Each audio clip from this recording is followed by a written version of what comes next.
Salut les gars, bienvenue sur ce petit training de jiu-jitsu. Donc, cette semaine, ce week-end, il y a eu un tournoi très sympa, un tournoi à 10 000 $, où il y avait Gianni Grippo, Moazaki, Alves, des mecs super forts. Et c'est Moazaki qui a pris la victoire. Il y avait Kennedy aussi.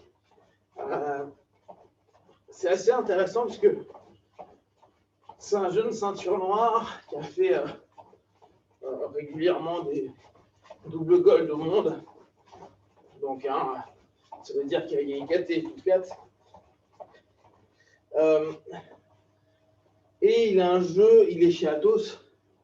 Il a un jeu en mode Barbosa alors qu'il est dans des poids assez légers. Je ne sais plus à combien il est. 66 ou 73 en centimes. Donc, ce qui est amusant, c'est de voir un jeu qui, dans sa caté, est beaucoup sur la prise du lapel, beaucoup de berimbolo. Ça tourne énormément. Vous savez, c'est les jeux avec beaucoup de partenaires très souples, avec des très bonnes gardes,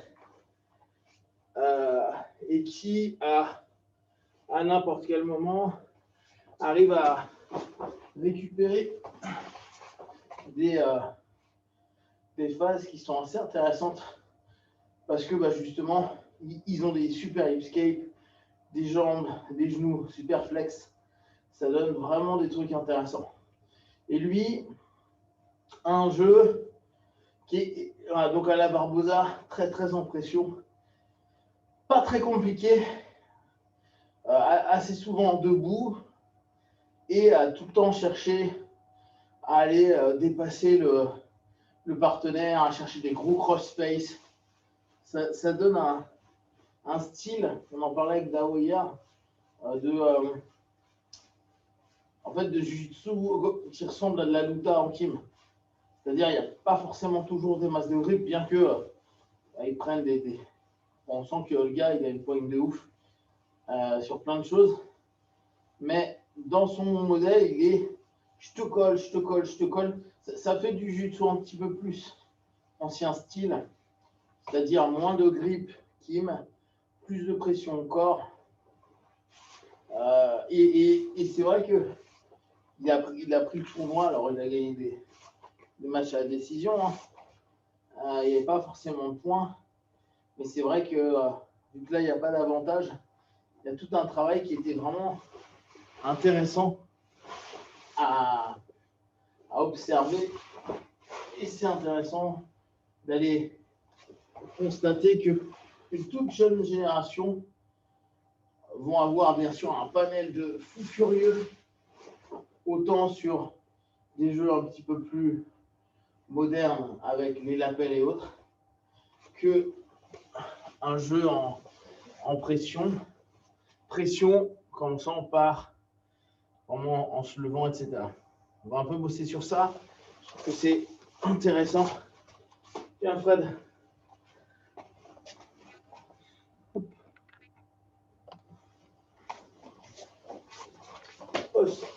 Donc, partenaire au sol.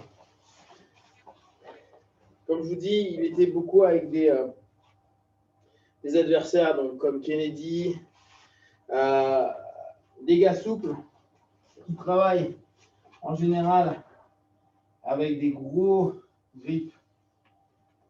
Voilà, beaucoup de jambes pour éviter que ça reparte, beaucoup de lassos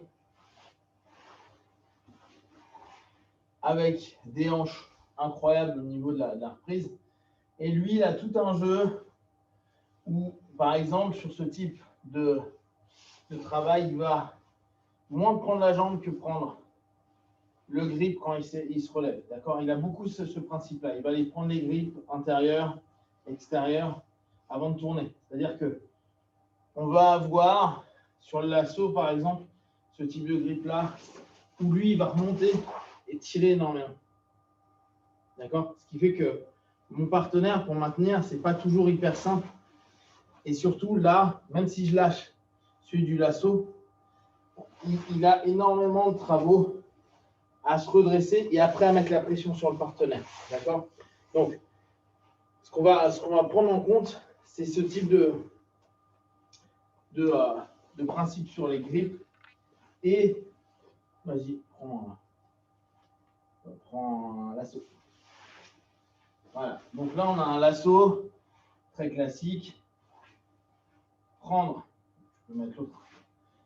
la main et pas chercher forcément à aller chercher en bas, mais au départ, éventuellement même prendre un pistolet au niveau du grip de Kim. D'accord? Là, le partenaire, il est fort. En général, il vous saoule. Donc lui, il est énormément sur un jeu à aller travailler et à redresser très haut le partenaire. OK? Pour après, à ce moment-là, pouvoir arriver sur les secondes étapes.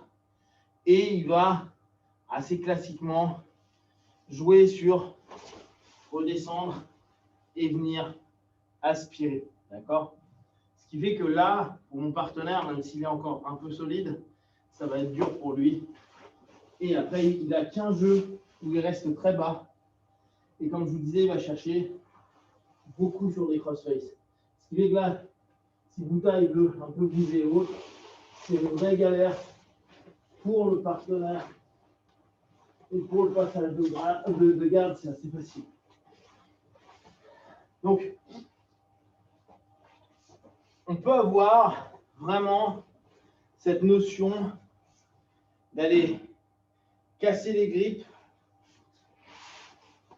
ou de tirer. Alors, c'est vrai que physiquement, ça va demander pas mal, notamment quand on sait que le mec est bon pour recomposer. Le fait de prendre du grip au niveau des bras est intéressant. Pourquoi? Parce qu'il est obligé de me maintenir fort et il peut avoir, voilà, tu peux même carrément bien rentrer à fond. Voilà. Hop. Quand il va avoir, là, souvent, ça tue votre main à l'intérieur. Quand je vais aller, ne serait-ce que prendre un début de pistolet ou inversement, le prendre de l'autre côté, voilà, vous voyez un petit peu, je ne vais plus me battre contre la jambe, je vais vraiment travailler sur le bras. On peut également, sur tout ce travail-là, se dire, cette main, elle va chercher celle-ci.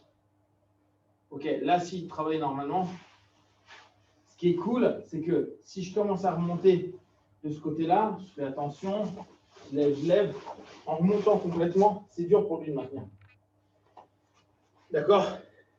Ça ne va pas toujours être simple d'aller gripper en croisé. Souvent, les mecs ne vont pas vous laisser faire.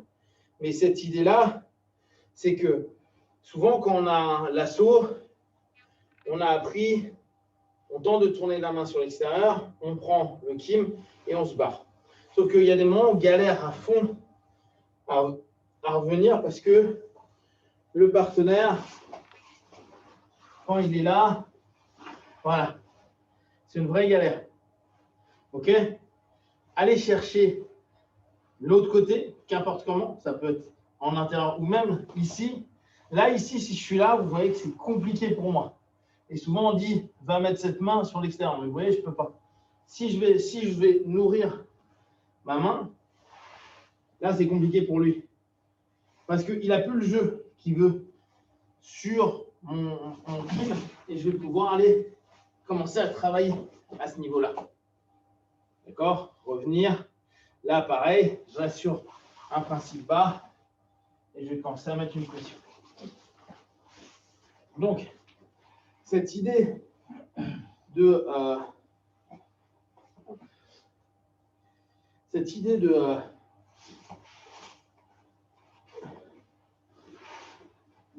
grip, il est intéressant. Moins de jambes au départ et plus nourrir avec l'autre. D'accord? Je tente d'aller nourrir.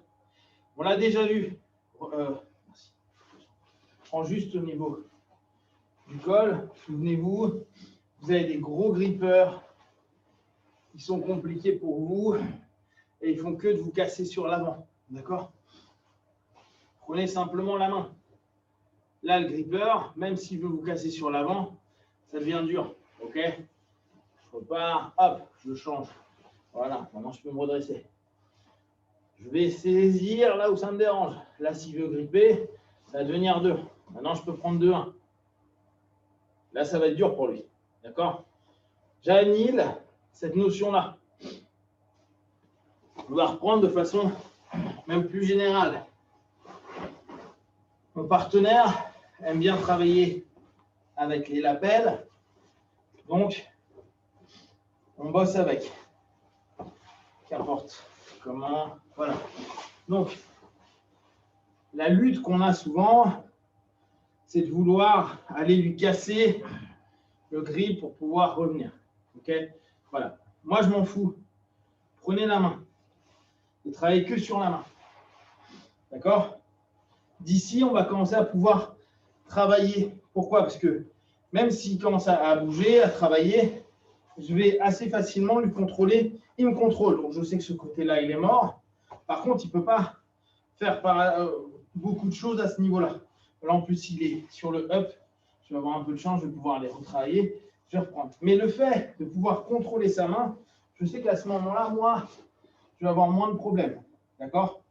Par contre, si je lui laisse le fait de pouvoir jouer, travailler normalement, vous voyez, quand ça crée du jeu, il crée de la distance, etc.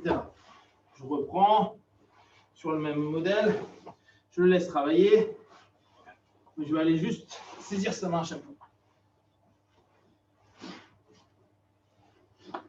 Je change de griffe, je prends de l'autre côté. Je switch. Je switch.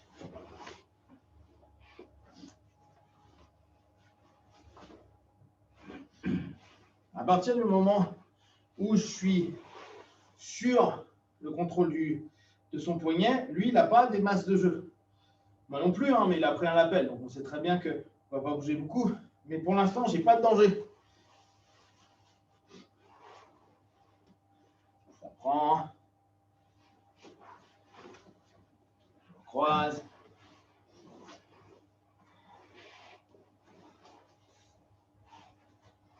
Et vous pensez, toujours la même chose. Vous prenez sur des bases. Hop. On essaie de travailler.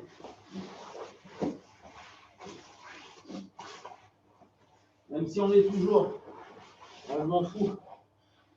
Pour l'instant, ce n'est pas un vrai gros problème pour moi. Et là, de toute façon, même s'il a, travail normal, en plus, il va être obligé de le lâcher un moment ou un autre.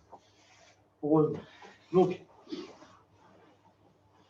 on prend ce boulot. Ce qui est intéressant, c'est parfois, et c'est ça qui est assez intéressant, quoi, qui est assez fou quand on regarde les gars combattre, c'est leur grip qu'ils vont avoir au niveau des mains. Alors après, ça va nous demander de pas mal tirer, pas mal pousser. Et bien sûr, aligner notre corps ou autre. Mais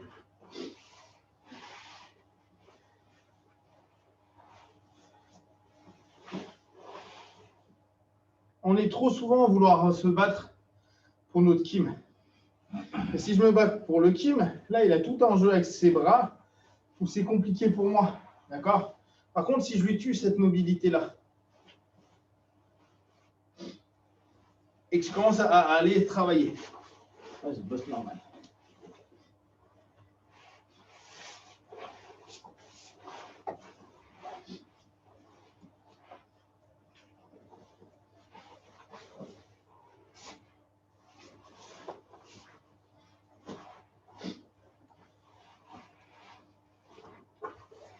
Ce qui est bien intéressant pour moi, c'est qu'il ne peut pas aller là où il a envie d'aller constamment. Et je switch à ce niveau-là, je passe sur un contrôle poignet vers un autre contrôle poignet.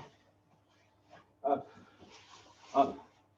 J'ai monté, je descends mes hanches, je commence à revenir et j'isole. Ce que je vous disais, là, si je veux travailler en pression, je remonte juste sur mes orteils. D'accord? Et je reviens. Je n'ai pas cassé son grip. Mais pour l'instant, je m'en fous. Là, lui, mais plus rangé. D'accord? Et de la même manière, je peux revenir pour passer sa garde.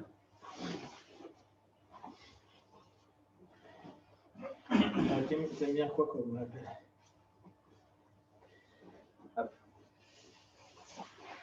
Donc là, même de la complexité, travaillez toujours sur ce qui vous intéresse, c'est-à-dire ces grippes. Dès qu'il switch de main, travaillez sur le grip.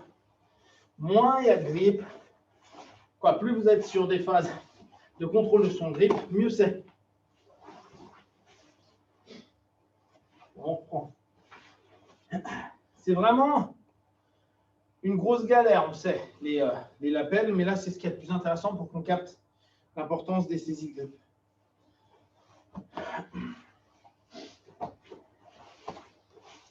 Ok. Regardez comment il est obligé d'orienter. Il a tout un jeu qui va ouvrir, tirer, etc. D'accord? Switcher ou autre.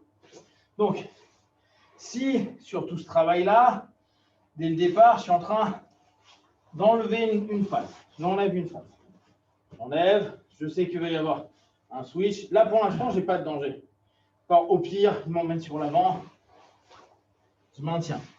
Vous voyez le switch, switch de main, contrôle de main. Switch de main, contrôle de main. Là, il y a un coude, par exemple. J'ouvre. Et c'est parce qu'il va galérer pour switcher. Là, c'est galère hein, comme posture. Je suis en fait ses mains. Moi, je ne peux pas bouger des masses. Par contre, je ne vais pas m'amuser à me lever ou à faire des trucs à la con. Je maintiens. Et là, petit à petit, son grip est moins bon. Là, il s'est lui-même coincé. C'est dur pour aller switcher. D'accord? Et après, je peux commencer à kicker. Je reviens. Donc, on a vu les semaines passées tout le travail, quoi. L'idée des grips de Kim, les diagonales, travailler moitié de corps, ou les diagonales quand on est sur le mode attaque. Même sens quand on est en mode défense. Pardon, l'inverse. Même sens, même côté, attaque, diagonale, défense. Là, on voit des grips très forts et où on se fait embarquer beaucoup. D'accord? Là, je suis déstructuré complètement. La première chose à laquelle je pense, c'est bien sûr poser mes mains. Alors, un des trucs intéressants, surtout le jeu des gars en moderne, c'est qu'ils posent énormément leurs mains très loin. D'accord? Ne posez pas vos mains en mode je suis proche de moi. Posez très loin. Parce que là, je vais avoir tout un travail qui est sympa. Je suis loin, je n'ai pas trop de danger qui me sweep. D'accord? Donc, un peu pour la cage. On vient. Donc, ne cherchez pas quand le mec commence à vous l'appelle, à vouloir revenir direct et tout. C'est pas grave. Maintenez, allez loin. Cherchez loin. N'hésitez pas à poser vos postures. Là, il ne peut pas faire énormément de choses. Ok, pareil. Maintien. Là, ce qui est plutôt cool, c'est que sur ce type de posture, je peux même carrément rentrer. D'accord? Et je reste bas. Pour l'instant, je ne cherche rien d'autre. Là, ça a lâché. On va reprendre. Donc, ce qui m'intéresse, c'est vos grippes. Pensez à... Vous êtes mal. Première chose, vous ne maintenez pas trop droit ce coup-ci. Écartez pour créer de l'espace. Maintenant, qu'importe. Là, il a son crochet à l'intérieur. Je switch. Je prends. Et on laisse continuer. Et on laisse. On laisse. Pour l'instant, j'ai assez peu de danger. C'est chiant parce que je n'ai pas beaucoup de mobilité, mais je peux assez facilement switcher. Là, je passe du Kim à la main. D'accord? Du Kim que je maintiens, vu la posture, je peux aller prendre la main. Vraiment la main. C'est-à-dire que à la place de prendre le grip là, je prends la main du partenaire. D'accord? Donc là, vas-y, travaille. Ce qui est cool, c'est qu'avec la main, voilà, va y avoir beaucoup d'emmerdement pour lui. Et là, je peux commencer à les travailler, à faire sauter les mains. Plus lui, il est tendu, plus moi, je suis tranquille. D'accord? Ça revient. Hop. Voilà, il est sur son appel. Je ne m'énerve pas. N'importe ce qu'il va faire. Je prends les mains. Je prends les mains. Voilà, ça revient. Prenez les mains. Ok. Maintenant, il n'y a pas trop de soucis pour moi. Il ne va rien pouvoir me faire ici. Je reviens. Je travaille. Je peux me lever si j'aime. Toujours les mains. Là, d'ici, il est limité en termes de mouvement. Ok? Je peux revenir sur mes classiques over-under. Là, je peux même lâcher la main, revenir, travailler. Et après, je retraite la main. Tant que mon partenaire le l'appelle, ça reste un truc de défense. Ça reste un truc qui, même s'il y a quelques beaux sweeps, quelques belles attaques, hier on le voyait justement avec Kennedy contre, je crois, Murasaki. Il a commencé à prendre du lapel parce qu'il commence à se faire passer. Le lapel, c'est un truc qui est super bien parce que ça crée de la rétention. Le problème, c'est que... Quoi, le problème? La réalité, c'est que, bien sûr, sur un jiu-jitsu compétition, c'est très cool parce qu'on montrera que tu es en action, tu gagneras la décision. Mais ce n'est pas si dangereux que ça en termes de maintien. Avant que le mec vous sweep facilement ou vous emmène, en fait, c'est juste un jeu de vieux, entre guillemets. C'est un jeu où je bloque le gars pour pas qu'il bouge. Après, bien sûr, il y a plein de choses qui pourraient déséquilibrer. Mais si le mec est un peu dense, s'il est un peu plus jeune, plus dynamique et tout, ça va être chaud. Par contre, vous pourrissez le match. Stratégiquement, sur du sportif, c'est super. D'accord? Amener des mecs sur des lapels. D'ailleurs, on en parlait avec Fred. Chez les lourds, vous en voyez très peu des lapels. Parce que les lourds, déjà, quand tu vas lui prendre ça, même si tu as un grip de bâtard, il va prendre au niveau du coude, il va commencer à cliquer sur l'arrière en mode et ça va lâcher. Le rare, à l'époque, il en faisait un tout petit peu. Et encore, non, les lourds, ils en font quasiment pas. La boucher chat, tu vois, des styles un peu. Mais c'est pas un style de lourd, c'est un style vraiment de rétention. Et c'est très bien que les légers le fassent sur les lourds. Parce que ça permet un peu de bouger, de les maintenir. Ou c'est bien quand on a plus de mal en mobilité face à quelqu'un qui bouge beaucoup. Mais par contre, sur un mec qui lui bouge pas beaucoup, pas toujours super utile. D'accord? Là, regardez, je suis loin. Donc, qu'est-ce que je fais? Je contrôle sa main et je vais aller me mettre moins loin. D'accord? Je pose mes appuis.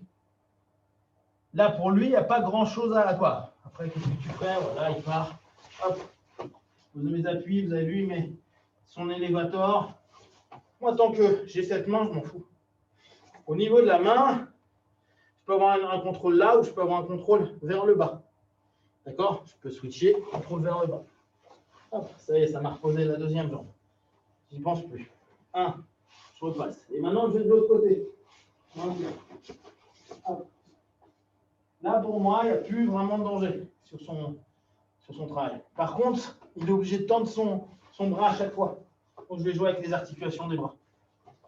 D'accord? C'est pas pour faire une clé, bien que l'aïkido pourrait te dire que là, je te soumets 16 fois.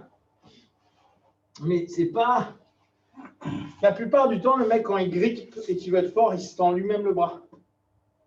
Donc après, à la place, vu que vous avez un maintien de son bras, vous le tirez, il est moins mobile parce que s'il lâche là, même si on dit oui, mais il a juste le lapel, le mouvement qu'il va avoir, vas-y, on prend une posture que t'aimes. Le mouvement qu'il a, regardez comment son bras, là, il est tendu. Si je maintiens cette pression pour qu'il reste tendu, ou avec l'autre, Là, lui, c'est lui-même qui se tend à ce niveau-là. Vous voyez, switch, moi ça m'arrange, je change. Et je rechange. Là, je pense à quoi? Je me mets loin. Tu vois? Mon idée, c'est toujours la même. Je vais être sur des phases de contrôle de main. Ne cherchez pas forcément à enlever votre kim. Prenez du temps pour travailler en pression. Travailler à écraser le partenaire. Travailler à ce que dès qu'il commence à bouger au niveau des jambes, vous retrouviez dans une posture suffisamment éloignée pour que le levier qu'il a ne lève pas tout votre corps. Centre de gravité qui donc s'abaisse. Si mon centre de gravité s'abaisse, c'est une vraie galère pour lui. Et on peut se dire, ouais, c'est cool, il a quelque chose, mais au bout du compte, il perd énormément de mobilité avec le travail en appel. Vu qu'il a moins d'angle, bah, plus vous allez être bas, plus c'est une galère. Il y a une génération qui est super aujourd'hui, qui passe toujours debout. Donc, le travail en appel, il a du sens à plein de moments parce que, justement, les mecs sont debout. Ça travaille, ça bosse, etc. D'accord? Et là, vous voyez toute la mobilité qu'il va avoir. Maintenant, il y a un appel qui arrive, on en est toujours à la même chose. Je suis debout, un appel arrive, le partenaire travaille, je contrôle ses bras et je vais descendre. Loin sur l'avant. Là, il ne peut pas me sweeper. D'accord? Même s'il me lève cette jambe, il ne peut pas me sweeper. Il faudrait qu'il arrive à tirer suffisamment fort de l'autre côté pour m'emmener. Mais vu que je mets tout mon poids là, c'est compliqué pour lui. Plus j'écarte, moins il arrive.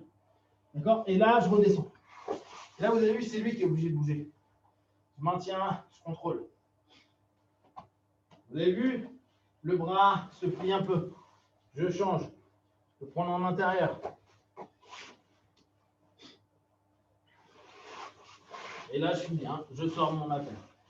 Et je fais ça. Parce que faut pas laisser les gens faire. D'accord? Donc, on garde en tête le travail intéressant, parfois qu'on oublie, c'est l'importance qu'on va avoir d'aller prendre les mains, soit vraiment type à la luta, et ça c'est bien quand on commence à avoir un contrôle au fur et à mesure du poignet, soit vraiment en pocket ou en gâchette pour ceux qui aiment, et toujours maintenir, ramener. Moins où il a de mobilité sur la main, moins il a de mobilité sur le reste du corps, parce que souvent il doit passer d'un côté de l'autre, créer des escapes, mais vu qu'il nous a bloqué lui-même avec le lapel, il a beaucoup moins de mouvement. L'idée pour celui qui se fait attaquer, rester hyper détendu et écarté.